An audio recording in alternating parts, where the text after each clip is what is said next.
Hey, everybody. Guess what? We are on plan. We're on track. And you know what? You're on track too. If you listened to the podcast a couple of months ago, 3 months ago to be exact, then you heard the episode where I did the end of Q1 review, the end of quarter one review with you. What I did in that episode is I did what a strategic plan does. What you hear me talking about all the time on the show is the need for us, big company, medium company, small company, newly starting out, trying to reinvent, just bought it, just selling, whatever it is. Every company needs an operating system, just like we build from blueprints. You know, we do our best work when we have clean blueprints. For those of you that work with designers, when the designer gives you solid plans, you're able to produce great work, right? And when the designer or the homeowner or the commercial contractor doesn't give you really solid plans, really clear direction, you can't do your best work. Am I wrong or am I right? If I'm wrong, just hang up. You're not gonna appreciate this episode. If, however, you're a fan of getting good, clean, solid plans from the designer, from the contractor, making them yourself, getting your team to build them on behalf of clients, then you're going to appreciate this episode, because today we're going to talk about your business from the viewpoint of me. I'm a designer, kind of business turnarounds. That's my specialty in business. I've done it myself for my own companies. You guys have heard me talk about this before. I've started a couple of companies. I've sold a couple of companies. I've failed. Oh, some beautiful swan dives on a couple of companies. And what I've done is learned. I've worked with lots of business owners, just like you, who have questions very similar to yours. And that's where all of this comes from, because I've gone out and gotten myself trained on how to do it right, because I did it wrong so many times.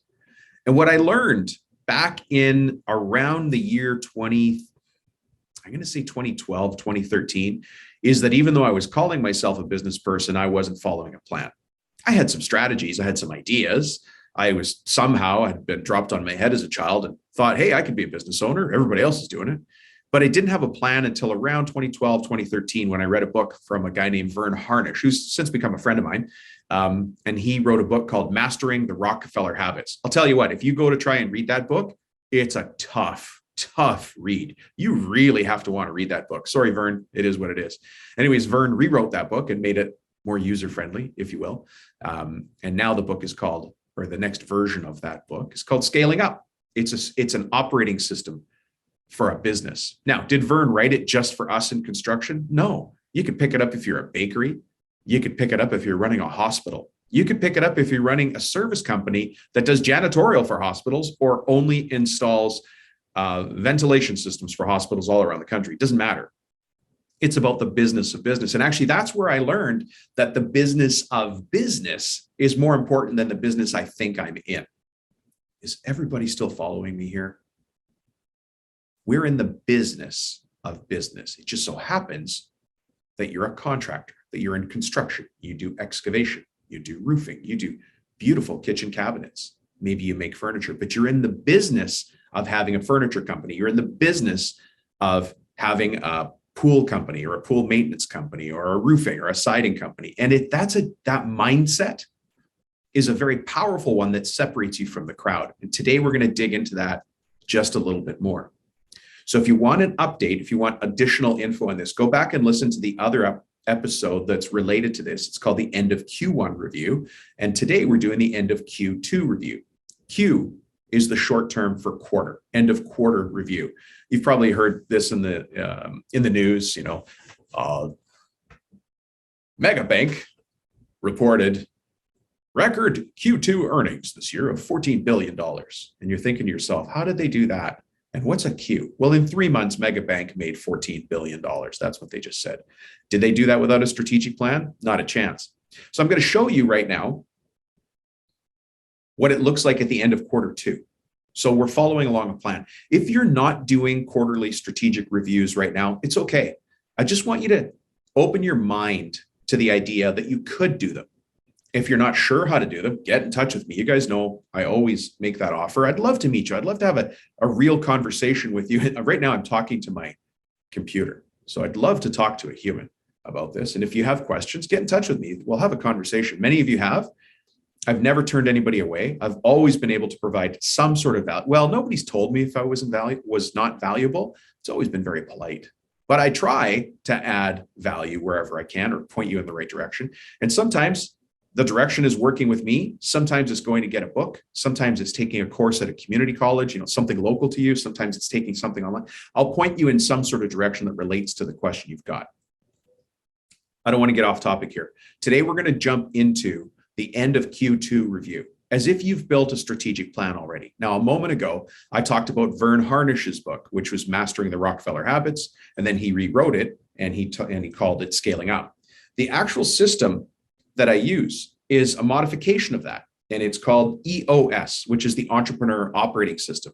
And that book is written by Gino Wickman. Go ahead and get it, get the audio, get the book. If you don't want to get the book, keep listening to the podcast, because this is exactly what I talk about. And this is the process that I used to build and sell my own companies. Just to give you some numbers for those of you that like statistics and numbers, using the EOS system, I was able to take a company from zero, like nothing, like, hey, let me build an Excel spreadsheet and see if this would work kind of business. And in 4 years, I got that to 120 million in sales. I was shipping packages all around the world. We did about 500,000 packages a year. In that company, I had staff of 160-ish, roughly 160. 120 were in a call center. That call center answered calls in 3 languages, and it operated, like a call center does, 24 hours a day, 365 days a year. But I also had a shipping and packing facility that had 40 people in it, and those were specialists. They're actually pharmacists in there. And some of you are going, what the heck is Rubino doing with pharmacists? It's because I'm in the business of business, folks. It doesn't matter to me if it's pharmacists or engineers. We're running a company here, and a system can be used whether you're painting homes, or you've got HVAC techs, or you've got people you're training to be roofers that are just trying to get paid by the square, or you've got journeyman cabinetry people who've been with you for years. It doesn't matter. It's the business of business. It's how we build teams. It's how we make promises to customers and fulfill them. It's how we find the right customers. All of those things come together. Anyways, that's one success story, if you call that a success. It's funny, it's easy to talk about the successes. How about the failures? I've had a couple of business failures, just doozies. Usually my failures came out to when I didn't have a solid plan, or this might strike a chord with some of you, where I had a business partner who didn't agree with the same long-term plan that I had. Now, some of you are fist pumping in the air, yelling in your truck as you're driving, and you're saying, Dom, you nailed it. Well, my friend, that's a conversation we can have as well. If you're in a partnership, if you're in a family business, that takes a delicate dance. It's a dance I'm very familiar with because I've dealt with it many times, not only in my own companies, but with other construction professionals I've dealt with. So if you want, reach out to me anytime. I'll say the number here again. If you want to talk to me about this, make sure you're somewhere private when we finally have the phone call, and then let's talk. I mean, we're going to talk the business of the construction business, right? And it's going to be a great conversation. It's going to be like a live podcast just for you, but we won't be recording it. Reach out to me. My cell, as you guys know, is 604-837-8361. Just stop the episode right now, shoot me a text and say, Dom, let's talk. And then you know what we'll do? We'll talk. In the meantime, let's get to the episode. So in Q1 review, I talked about moonbeams and gumdrops. I talked about having an understanding of our values. That's an important part of the strategic plan, because when I look at my values, what's important to me, it also helps me understand the kind of people on my team and how those people serve our customers, because we really are here to serve. If I go out with the mindset, with the mentality that I'm here to help people, that's a good thing. People are always going to see that. It's easier to buy from somebody who you feel has your best interests at heart. And again, it doesn't matter if you're selling kitchen cabinets. It doesn't matter if you're selling architectural millwork to law firms. It doesn't matter if you're doing electrical installs for new homes or renovations or it just doesn't matter. But when people know they can trust you, they can trust you.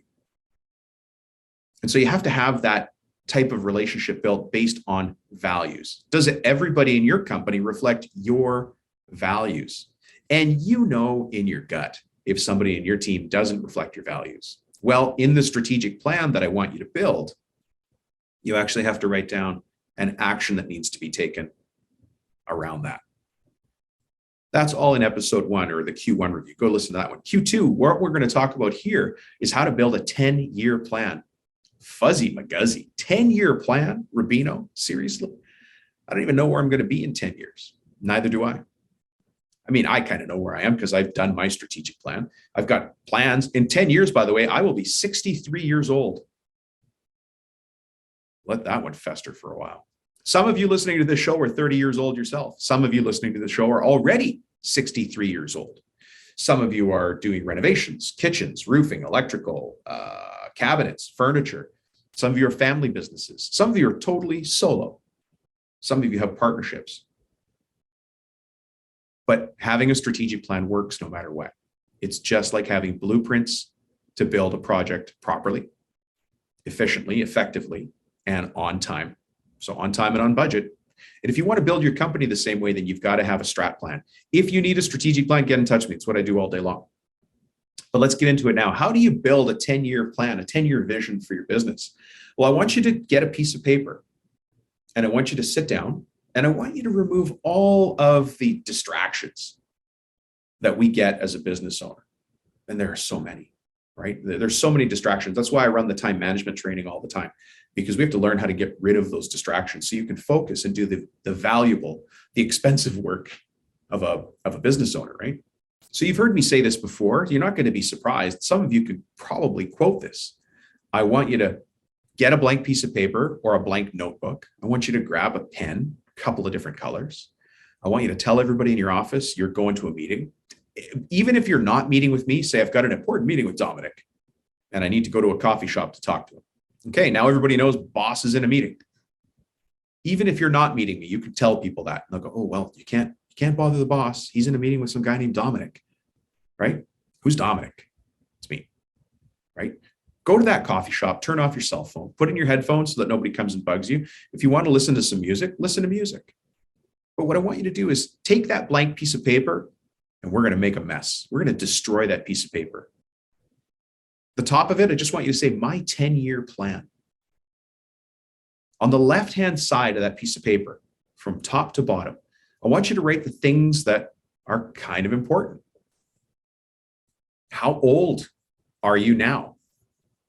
How old is your wife? Be polite here. You can get a lot of trouble answering this question, right? How old are your children?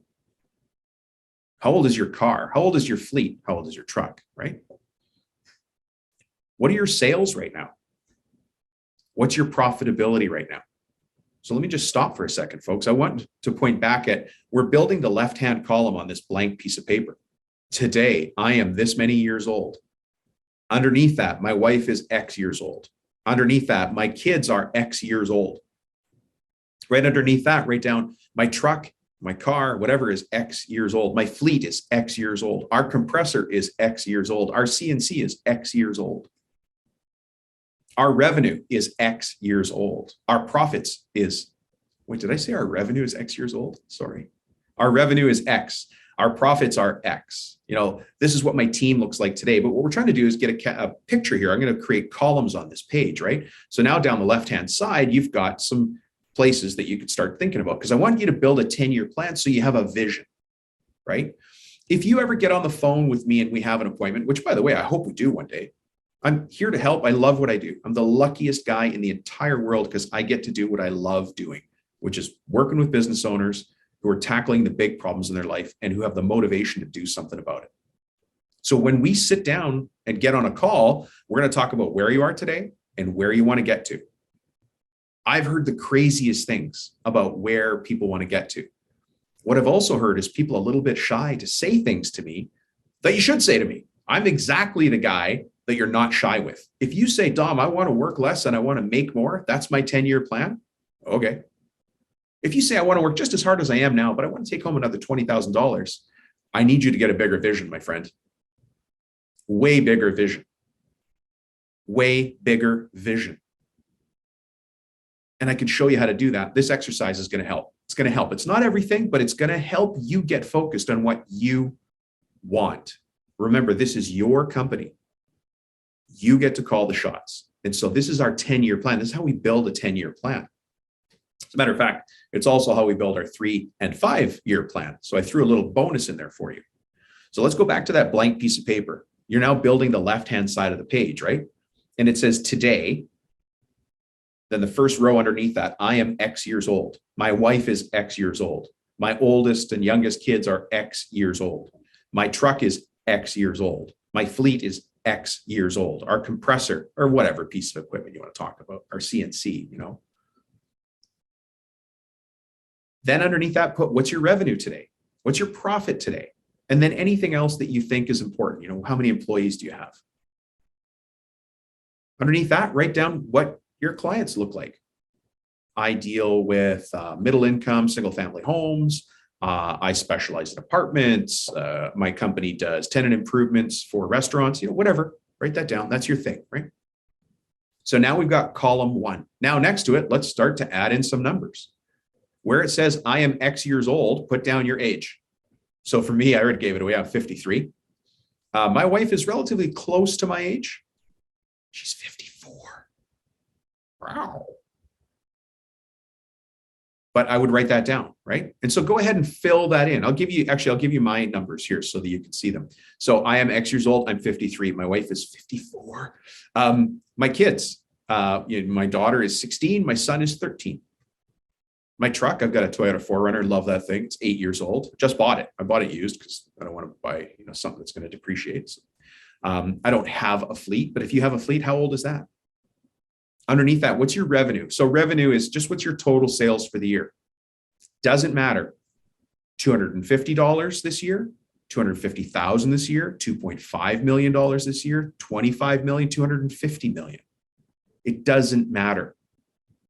Now, for those of you that are doing $250,000 a year, congratulations, you're on the path. And you might think $250 million. Look, I've been inside lots of companies that are doing hundreds of millions of dollars, and they have exactly the same problems that you have at 250 grand. There's just zeros on their problems, and there's more people in their problems. The problems are always the same. The challenges are always the same. We just have different tools to bring in to fix them. So everybody is going to get captured in this exercise here. It doesn't matter what your revenue is, write it down, right? And then all of the other things you have in the left-hand column. So then what I want you to do is next to that, draw a line so that you've got some space and say in 3 years. So let's just say that right now it's the year 2022. In 3 years, it's going to be the year 2025, right? I'll be 56 years old. In the old days, I would have been retired for a year at that point. Retiring at 55, I am never going to retire, folks. I really am not. I love what I do, and why would I retire, right? My wife is going to be whatever 3 years is plus 54. I'm not going to say it. My daughter's going to be 19. My son's going to be 16. My truck, 4Runner is going to be 11 years old. It's going to have a lot of miles on it too, because I'm taking that thing hunting and fishing as much as I can. I've never been the guy who had a goal to keep my mileage low. No, truck is a tool. My truck is my tool. And it's, what it's for? It's for fun. It's for going. I just went mushroom picking the other day. Some of you might have seen the videos. I picked a whole bunch of morels. I go fishing, I go hunting, and I'm not doing enough of it. I want to do more. So by the time my truck's 11 years old, it's going to be nicely worn in, especially for a Toyota. Revenue. What do you want your revenue to be in 3 years? Profit. What do you want your profit to be in 3 years? Now, by the way, this is a very interesting point that some of you will remind me of or talk to me about. You say, well, Dom, the revenue's fine. We're as busy as we want to be. We're just not profitable. Sales are good. Why aren't we profitable? Sales are good, but I'm so busy.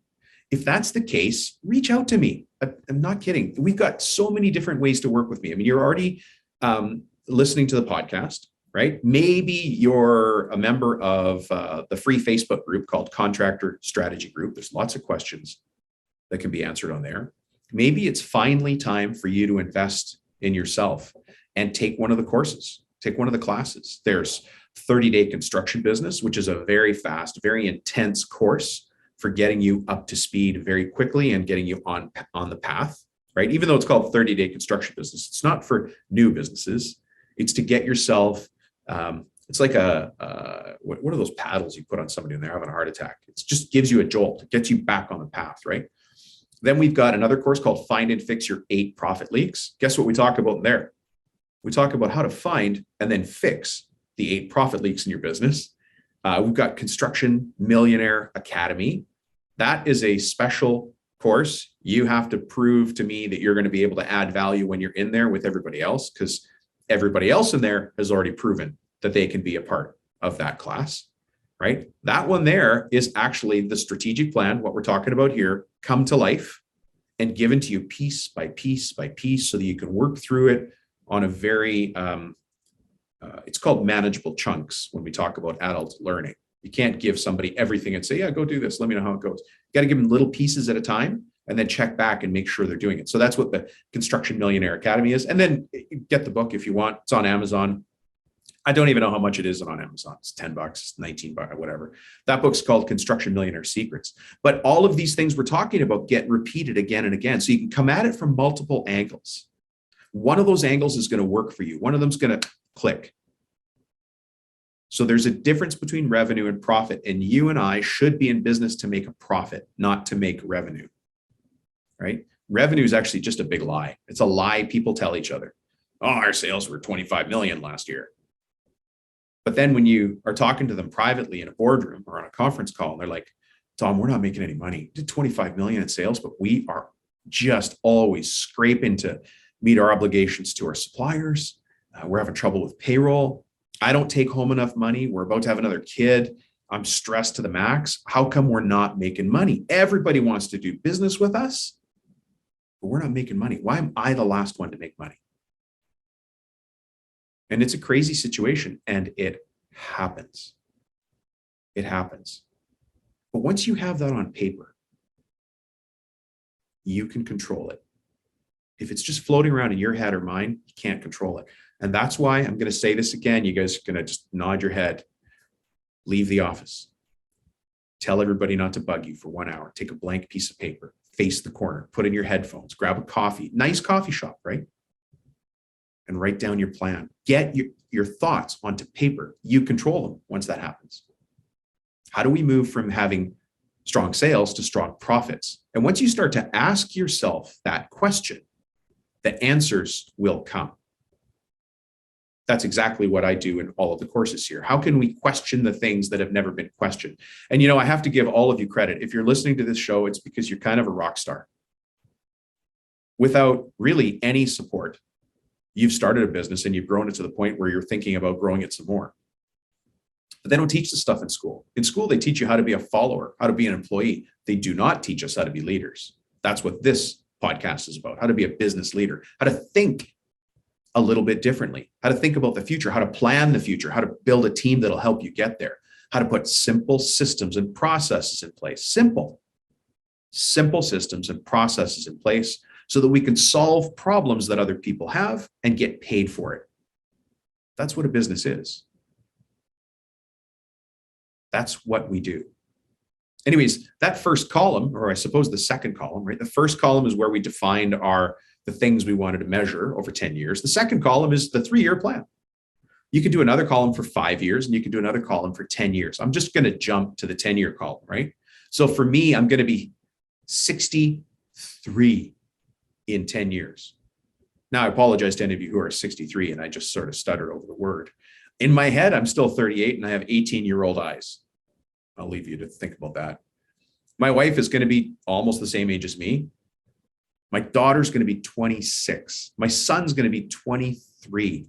And by the way, he hopes that he's at that point a professional lacrosse player. And he might do it. I'm all in for that, right? My truck, my 4Runner is going to be 18 years old and probably still purring like a kitten. Those things go forever.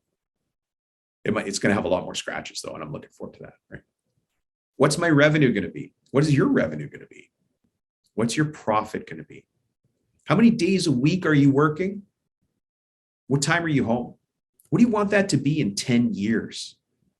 You see, building a 10-year plan just takes something called intent. Once you've written it down, you will be amazed at what can happen next. But you won't be surprised because we're in construction. We get given blueprints. We get given elevations. We see site plans. We see community plans, and they're drawn and dreamed of before they come to life. You and I come along to make them come to life. When somebody says there's going to be a handrail installed here, it's one of you guys listening that installs the actual handrail. It started as a phrase, something said over a boardroom table, or in a construction trailer, or on a conference call. And you're the one that makes it come to life. So we already know that writing down our plans works. Why wouldn't we use that same process for our business? That's all I'm asking you to do. That's all I'm asking you to do is write down your plan. What do you want to be in 10 years? Remember that coaching question I asked? That very powerful coaching question, which changes your perspective, changes the way that you see the world. That question was, how can we move from having strong sales to having strong profits? And when I say that to you, you're automatically going to think of some things, right? You're going to think of the 8 profit leaks in your business because you know you have the profit leaks. You can see them. You know that you have profit leaks in estimating. You know that you have profit leaks in your sales process. You know that you have profit leaks in your engineering or how a job is planned. You just know that, right? But what's the plan for going after it? How are we going to go after it? That's what you need to do, is go after those things. Now, certainly talk to me about accountability. Certainly talk to me about shortcuts. Certainly talk to me about cheat sheets, hacks, scripts. Scripts are a big part of saving yourself time. Simple scripts, for instance, at the beginning of the sales process. Let's use an example for somebody in residential who does residential work. If you have a problem with clients paying you on time, which is a very common problem, or if you have a problem with cash flow, we can actually fix that before jobs start. And we can fix it by having some scripting that says to the homeowner, because remember, we're talking about residential here, to the homeowner, hey, listen, this is what our billing cycle is going to look like. Are you able to do that? If not, can I help you find some financing? Ask that question up front. Why dance around it? I'm here to solve a problem for you. That problem is renovating your bathroom, renovating your kitchen, renovating your home, whatever it is. I solve those kinds of problems. In order to do that, I get paid. I need to get paid well so that I'm happy doing your work and so that I can come back and do any work later for something that might crop up. Sometimes there's surprises. Maybe the house settles after we've done everything and there's a little crack in the door. Happy to come back and fix it, especially if I made money on it. Not so happy to come back if you just beat me up at every dime along the way, right? Now, I can only blame the homeowner so long. I have to blame myself. I don't have the right marketing in place. I don't have the right sales process in place. I don't set the right expectations. My contracts and agreements are not clear on expectations on both sides. And so you see, it's not just demand more from customers or stop taking their calls. It's I can fix the things that I can fix. I can control what I can control. So when you change the question, how can I change from having really strong sales to really strong profits? You'll start to change your answers. You'll start to change your actions. That's what a strategic plan does. Now, the reason that we revisit it every 3 months is because this piece of paper actually becomes our boss. Those of you who already work with me, either in one-on-one coaching or taking the courses, will have heard me say this before. The strategic plan actually becomes our boss, my boss and your boss. You see, we're operating right now in this conversation like the shareholder of your company, like the board of directors. I want you to think of a cowboy hat, cigar chomping guy who's sitting at the head of the boardroom table asking the tough questions. James, you said you're going to do $300,000 this quarter because you're going to do a $1.2 million year. You're off your number. Why? Now, I don't chomp cigars or look very good in a cowboy hat, but it's that same conversation. It's actually you, James, that's sitting there chomping the cigar, wearing the cowboy hat, who wrote this plan. And now we have to answer to that.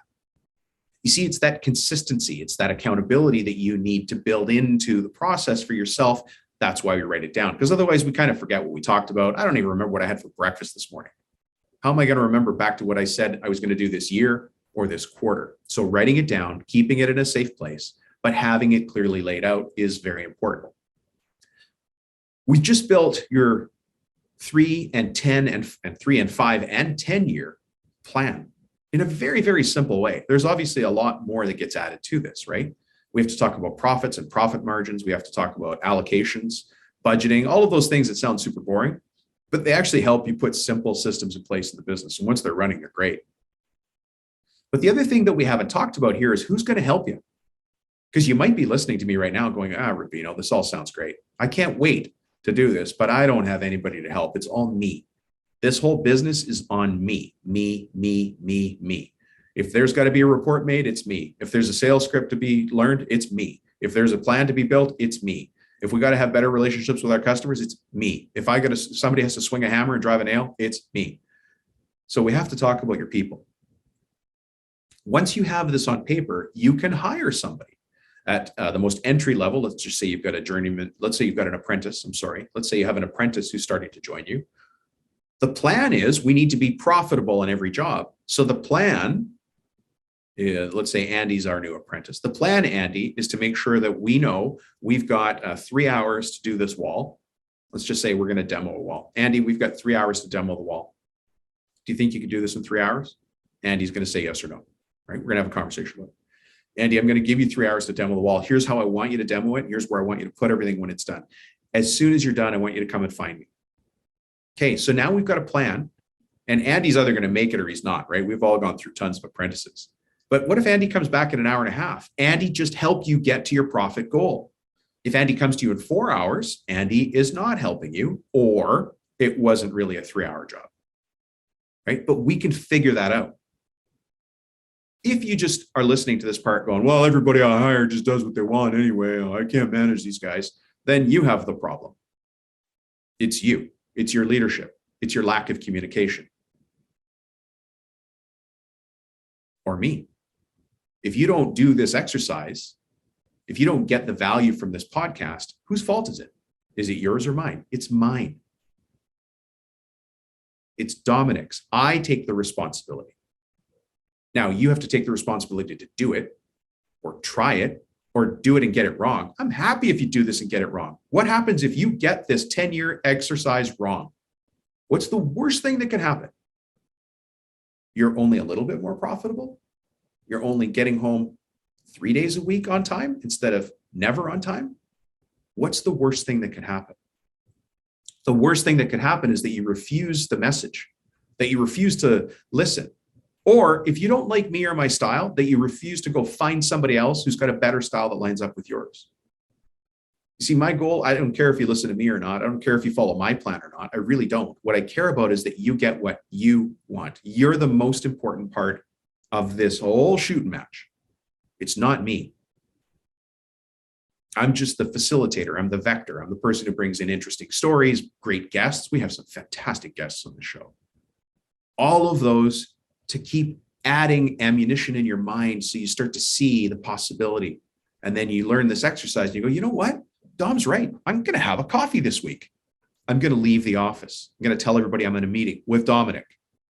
I'm going to go write this down. I'm going to see what my business could look like in 10 years. And if you only take one action from that, you're ahead of the game. Of the thousands of people who listen to this show, you're a fraction of the millions of people who don't. And so you're already taking action. Just take the next step. And if you want more help with that, get in touch with me. This is exactly why I'm here. I'm here because I love what I do. I love the people I serve. I love everybody I've spoken to, with the exception of a couple. There's been a couple of donkuses out there, but that sorts itself out pretty quickly. Just shoot me a text message, 604-837-8361. I have more to lose than you do. Like, really. Now, our first meeting is only going to be 20 minutes, but I want to hear what your goal, where you are today and what your goal is. And if you've done this exercise, tell me or send it to me in advance of the meeting. That will save us a ton of time. If you don't do the exercise, that's okay too, because maybe you're driving or maybe you're walking the floor of your shop or a construction site. That's okay. But know what your goal is. If you've got a goal, you can get to that goal. If you don't have a goal, where are we going to go? If you want a goal, but you're not sure how to get a goal, well, I can help with that as well, because we've got exercises. We've got ways of thinking that are available to us that we can use. You see, construction's not a new industry, is it? Construction's been around since, I don't know, the first guy leaned two sticks together and threw a hide over it to shelter his family. I'm thinking of caveman types, right? Contractors built the pyramids. Contractors and subcontractors built the Roman roads and built the Great Wall of China. We've been around for a long time. So for us to think that today we're the only one dealing with this problem in building a business or having tough employee markets, come on, give our heads a shake. Contracting and subcontracting has been around for a very long time. And because of that, just like in a forge, it's been heated up and beaten hard with a hammer again and again and again. And the people who follow a system for that get the success. The people who just beat cold steel, hoping that it's going to be something else, they're always frustrated. They're not making their number. They're getting home late and sore because they're beating cold steel, right? Follow a plan. Take action. Do something in your business today. And again, I've laid out quite a few things for you here today to take action on. The one coaching question I want to leave you with is, what's the difference between revenue and profit? How can you change your business from having strong sales to a company that focuses on strong profits? Now, some of you might be listening going, Dom, actually profits are okay. I just don't get enough time with my family. Got a young family. I want to see them. Excellent. So change the question again. It's your question. How do we change from having strong sales and strong profits to having enough time away with my family? And when you get to that point, don't be shy. Write some stuff down on a page. It comes to life. You bring it to life. You've already brought the company to life.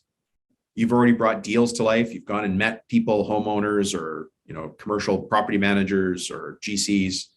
They've given you an idea and you've run with it. You know how to build that. Now let's learn how to build the business side. All right, let's wrap it up from here. That was the Q2 review of the strategic plan. If you want to hear another part of it, go back and listen to the Q1 episode, quarter episode. And in 3 months, guess what we're going to do? The Q3 exercise. You see, I set a goal for myself to add more value to my listeners, to the people who said, yeah, I'll listen to what you got to say, Dom. And so if you've done that, I have to do my best as well, right? So over time, you've probably heard the format of the podcast change a little bit. Some things that are minor, like we've added music. Vlad is my audio and video guy. He's done a really good job of organizing everything and making it flow together. I've got more ideas for how it can flow a little bit better. I've chosen not to have advertising on my show because I want to keep it content focused. For those of you that have been listening for a long time, there was a time we didn't have story time with Dom. But people love it. They love story time with Dom. There was a time we didn't have those dumb dad jokes. I don't know about those ones, but they're fun for me, and it's my company, so we're going to keep doing it. And the purpose of that piece is to open your mind to the possibility. The possibility of the question we just asked today. How do we change from having strong revenues to strong profits? How do we change from having strong revenues and profits to having more time for me to be a dad, for me to be a mom, for me to be the greatest uncle in the world, whatever it is? You get to define the question. All right. As I said, we're going to wrap it up. If you want to contact me, find me somewhere. Find me on LinkedIn. You can find me on Facebook. You can shoot me a text, 604-837-8361. Just say, Dom, let's talk. And then we'll talk. I mean, it's that simple. There's no friction there. That's the easy, like it's a text message. It's the easiest way to get in touch with anybody. And from there, we'll figure out how to talk. And listen, maybe we get on the phone and we realize we don't really like each other. Then we can have that polite phone call where, oh, okay, great. Yeah, I'll get back to you later. Great. Yeah, we'll get back to you. Okay, thank you. Then we're done. 20 minutes. Or it is the most valuable 20 minutes you've invested this year in your family, in your business, and in your life priorities. Maybe it's that. Maybe it's that. Can we make it that? Yeah, we can make it that. If we stay focused, if we follow an agenda for the meeting, if we have an understanding of where we are today and where we want to get to in the future. So go ahead and, if you want to make an appointment with me, let's do that. It's really not going to take very long. 20 minutes is our first meeting. And then from there, what I like to do is I have a 20-minute meeting first first to make sure that you're serious about your business and that you've got a business. You guys would not believe the phone calls I get and from the places in the world I get. So first we have to have that 20-minute phone call, but really the goal of that is to set the agenda for the 1 hour meeting. And that 1 hour meeting is an intense coaching meeting.